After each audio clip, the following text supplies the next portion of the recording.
for joining us wherever you're doing the listening from, in the troll, in your own car, at home, at the roadside. Probably you are watching us on Facebook at Starr 03.5 FM. Thank you for joining us. It is a packed show this morning, and we have so much for you. Former President Mahama has been speaking. We'll be bringing you what he has been saying, of course, on sports.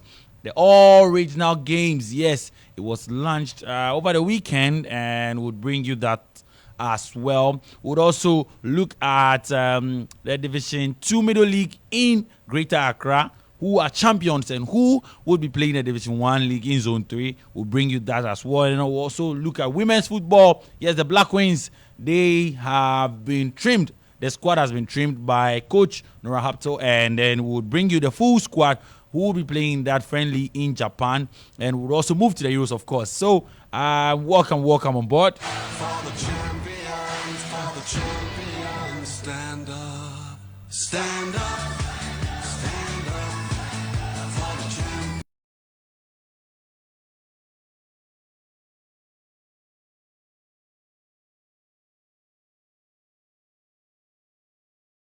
So let's start off from President John Dramani Mahama, and of course he has, over the weekend, he was speaking. He spoke about football. He spoke about sports in Ghana. We'll get to listen to what he said over the weekend. But then, of course, let's start off and talk about athletics, where Ghana's contingent at the Euro 2024. It has been confirmed, and wow, 9 players, so 9 athletes from Ghana will be representing Ghana at the Olympics, and it's a bad one for us. I mean, because from the last time we had so many athletes representing Ghana, but this time around only 9 of them would represent us. So we have the likes of Benjamin Azameti, who qualified the last time around.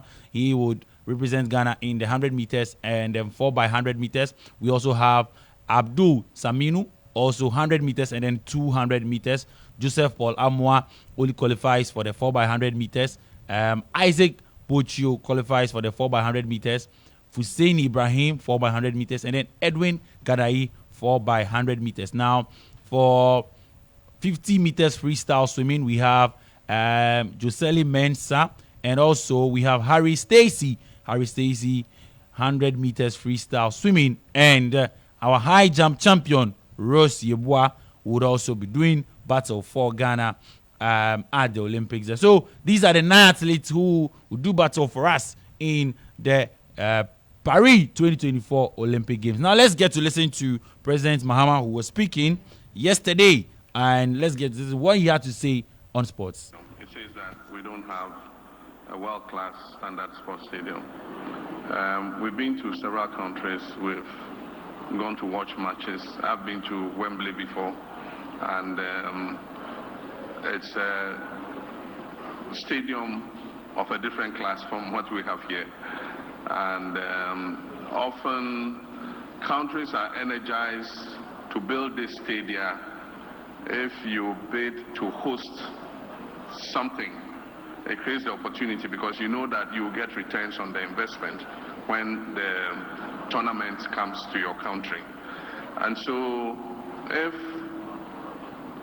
I remember when we bid for the African Cup of Nations, some rehabilitation of stadia took place, but we didn't see any news, a world-class stadium built. In the current crisis in which we are, I would not stand there and promise that we will build a new stadium, but I've said that under the big push, we intend to spend a certain amount of money over 5 years on providing a good infrastructure to include roads, bridges, agro-industrial parks, and so on and so forth. That could include sports facilities. And if we make allocation, then we probably would look at providing such a stadium. And so that's what I can say. Sports, if you go to many countries, sports plays a very good part in the 24-hour economy. And so you find games being played at night under floodlights and so on and so forth. Unfortunately, here in many places, we have to close the match before the sun goes down. Otherwise, there's not enough light to continue the match because we can't even keep the floodlights on. And so I do think that as part of the 24-hour economy, sports can play a very good part, and we'll invest in sports facilities and help the people engaged, the private sector engaged in sports facilities, to be able to provide, service at night so that our people can enjoy that service. During the working day, people go to work and things. In the evening, they want to go witness a football match or go witness an athletics meet. And we don't have exactly the facilities to sustain that. And so it's something that we will think about. Well. Former President John Dramani Mahama speaking there, and I have Nana Amajimine here. President Mahama has spoken.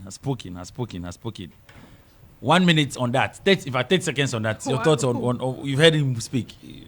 What's up? He says that we will get some pictures and all that.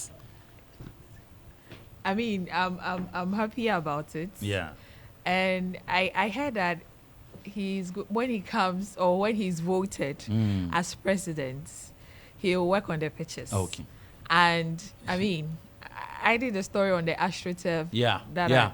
In a terrible state. So, I mean, I was happy to hear him say that he will work on it and build world-class stadiums here in Ghana. But I hope it's not just political talk. And indeed, time will tell. When he's voted into power, he will build these stadiums. Okay. Thank you. All right. So that was from former President John Dramani Mahama. Now let's talk Division 1 League, because through democracy they have qualified for the Division 1 League in Zone 3 after beating Dambot FC by a goal to nothing on Sunday at the Accra Sports Stadium. So through democracy, they are champions of the Ghana Football Association, GAFA 2024 Middle League, and qualify for the Access Bank Division 1 League. Now, they had 3 games and they won all 3 games. So, yes, they played 2 games in the group stages and they went to the final. Congratulations to the Tema-based club. Epiphany Warriors FC are champions of the Greater Accra Regional Association Women's Division 1. They beat Halifax Queens Sporting Club 3-1 on penalties after a 1-1 stalemate in regular time. So, Epiphany Warriors have won the title back-to-back after beating Junina Football Academy Ladies last season. And still on some women's football, Black Queens head coach Nora Haptel has named her squad for the trip to Japan. So, the ladies were trimmed. The squad was trimmed, and let me bring you the full squad. Now, Grace Asantewa is in there. Princess Mafo, Linda Eshan, Philomena Abaka, Mukarama Abdullahi, Grace Achiampong, Anastasia Echia, Princela Adubia, Adama Al-Hassan, Susan Amadua, Victoria Ejay, Freda Isi, my favorite player, Evelyn Beidu, Doris Wedua, Portia Boache, Azuma Bugri, and Cynthia Finip. Now we have Alice Kusi, Nina Noshia, Stella Nyameche, Jacqueline Owusua, and then we have Mavis Owusu as well. So these are the players that the Black Queens, that will represent the Black Queens, and they have been trimmed. So all the best to them. They would play on Saturday, just a friendly match with Japan at the Kanzawa Stadium. So now let's talk some quick, before we move to the Euros, let's talk about Ancelotti. So Liverpool manager, he has been speaking. Liverpool manager, the new one. Yes, he started. So Liverpool fans, Charlie Ejumano, yes, it has all begun. And so Liverpool manager Ancelotti says he has big shoes to fill as Jurgen Klopp's successor, but added that the opportunity to win something at Anfield was a key factor behind his decision to join the club. The Dutch manager was announced as a new Liverpool boss in May following Klopp's decision to step down from his post after 9 years. Speaking in his first news conference, Lord says succeeding Jurgen Klopp means big shoes to fill, but he's also inheriting a squad and a team that has a winning culture. You can look at it both ways. You can look at it, there are big shoes to fill, but you can also look at it in a way that you inherit a squad and a team that has a winning culture. And one of the reasons to come here, and there are always more reasons for this, but one of the reasons is that I do feel we have a real good team, real good squad, and I think as a manager you want to work at a club where there are good players with the opportunity to win something, and the past has shown that there's a possibility for Liverpool to win some trophies. So yeah, I think you can look at it a way to be the successor of someone who's really successful, but that's maybe, I look at it in a way that is ideal, because there is an opportunity to win something, and I like to work with players, I like to develop them, but I like to win as well, and there's an opportunity at this club too. Right. So everyone likes to win. Every coach. There's no coach who would want to lose. So congratulations to him. Time will tell. Time will tell. And on Saturday, Charlie, the all original games was launched, and so legendary Asamoah Baby Jan was at the Barbara Sports Stadium in Kumasi for the launch of the all original games. The remarkable games initiated by himself in partnership with the Ministry of Youth and Sports encompasses multiple sporting disciplines and represents a crucial step forward in the mission to rejuvenate grassroots sports throughout all 16 regions of Ghana. So time will tell. Details of all how the all regional games would pan out would be brought to us soon. But then, congratulations, it has officially been launched, and then now we would see how it will be rolled out, and then how it will go, and then if indeed it would have an effect on us, we will probably bring more champions who would go to the World Cup, go to the Euros, because 9 athletes at the Euros let's move to the Euros. But before that, NS Nyama had a revealing debut season 4 Olympic Lyon in the French league, and last season, guess what? He has penned a 4-year contract with Lyon. So this time around, it is not a loan. He has moved to the side. It is confirmed. NS Nyama has moved to Olympic Lyon. He is now a full-time player, and congratulations to him.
England has advanced to the semi-finals of the Euros with a penalty shootout win over Switzerland, as Jordan Pickford saved from Manon Kanji sports kick proved decisive following a 1-1 draw. Trent Alexander-Arnold slammed home the winning penalty after Cole Palmer, Jude Bellingham, Bukayo Saka, and then Ivan Toney had also held their nerve, with Pickford thwarting Kanji's to clinch a 5-3 shootout win. Here is English manager Gary Southgate reacting to his side's victory over the Swedes. It was a game for me. I mean, they had to come back again. So England are proving to be the comeback kings in the tournament this time around. And they need to be very careful. They need to be very, very careful. But then let's get to listen to Coach Gary Southgate, who spoke after the game. I thought we played well all night. We had to be so good without the ball. They're a good team that the shape causes you a problem, but also the rotations off that shape. So we had to defend with real discipline. We changed system to get pressure higher up the pitch, which worked well. But there are times where you can't go. You can't press their goalkeeper if he's got comfortable possession. He's so good at it, and they want you to come to play into the space in front of your back four, and that's where they're dangerous. So I thought the players did that really, really well. People like Bukayo, who had to do such an important job without the ball, as well as being such an important outlet with it. We felt with the ball, the patterns that we used caused them problems at the side of their block. With Bukayo, we knew we had a 1v1 advantage in that area of the pitch, and he kept delivering. Right, so Bukayo Saka, he scored a equalizer for the English side there, and they have moved to the semi-finals. Big one. They will take on the Netherlands.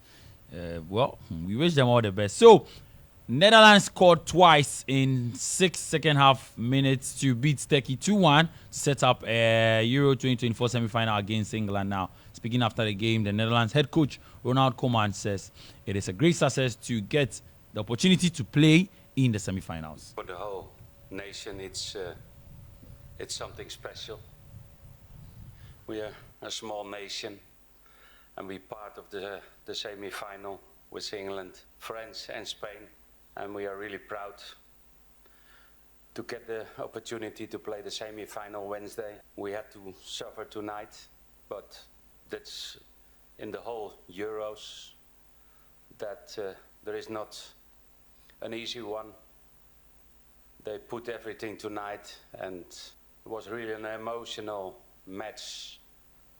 And we had a big heart, and sometimes we get critics about that we don't have that compared to other nations.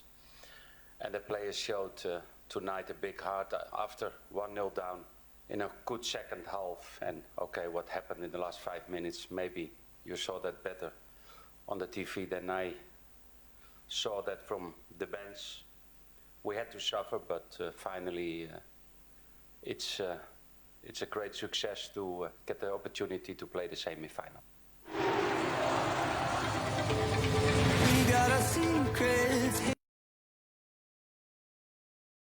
Was Ronald Koeman speaking there. Now, Spain became the first nation to dump the hosts out of a European Championship after the quarterfinal stage, after Mikel Merino's 119 minutes header snatched an epic 2-1 win over Germany in Stuttgart. Now, with 65 seconds of extra time remaining, Merino rise to meet Danny almost crossed to send Spain into the semi-final. Well, let's get to hear from Toni Kroos, who spoke after the game there. Of course, don't forget that Toni Kroos, Charlie, is done. It's done with football, unless probably he comes back to say that he wants to play again. But then officially, Toni Kroos is done with football. Let's get to listen to him after Germany were knocked out by Spain. But it was a game where we put everything in it, and we were really close to a good result, so it's really bitter right now. I don't really want to say it out loud. It was really the last match of your career. Can you already realize a little bit what's happening here? You're eliminated against the country where you live in, where you celebrated your biggest successes. Well, at the moment, it's mostly the disappointment that we got knocked out, because all of us had a big goal to get very far. And this big dream has been crushed now. Nonetheless, in the next few days, we will realize that we played a good tournament. But when you're this close as today to get on to the next round, then, well, it's mostly disappointing. So that was Toni Kroos speaking there. All the best. Probably he would become a coach. Now, Theo Hernandez struck the winning penalty for France after Portugal's João Felix had hit the post in the shootout following a 0-0 draw to send Didier Deschamps' side into the Euro 2024 semi-final. So all is set for the semi-final. Spain would face France, and then England would take on the Netherlands. So Spain take on France tomorrow. The Netherlands will take on England on Wednesday.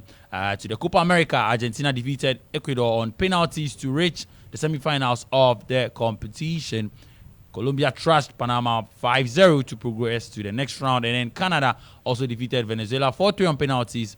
And Uruguay also beat Brazil on penalties as well. So Argentina would face Canada, and Uruguay would come up against Colombia in the semifinals. To some tennis news, Carlos Alcaraz inched a step closer to defending his Wimbledon title with a hard-fought victory over Hugo Humbert. The 21-year-old Spaniard held off a late charge from 16th seed Hubert to win 6-3, 6-4, 1-6, 7-5 and move to the last 8. Meanwhile, Australian Open champion Yannick Sinner has also progressed to the next round of the competition after beating Shelton in straight sets. In the women's division, Emma Raducanu is out of the Wimbledon after being hampered by injury in the deciding set of a fourth match against New Zealand qualifier Lulu San. The British wildcard lost 6-2, 5-7, 6-2 in a dramatic contest on centre court. World number 1 Iga Swiatek has also been kicked out of the competition, and we'll see Julia fights back from a set down to stand the top seed Swiatek by 3-6, 6-1, 6-2 in the third round of the Wimbledon. There. Now, so that'll be all for sports. My name is Jones Saji. The morning show would continue. Speak Right will be up next. And then don't forget that at 1 p.m. we'll bring you the game live on Starr FM and then on GH1 TV.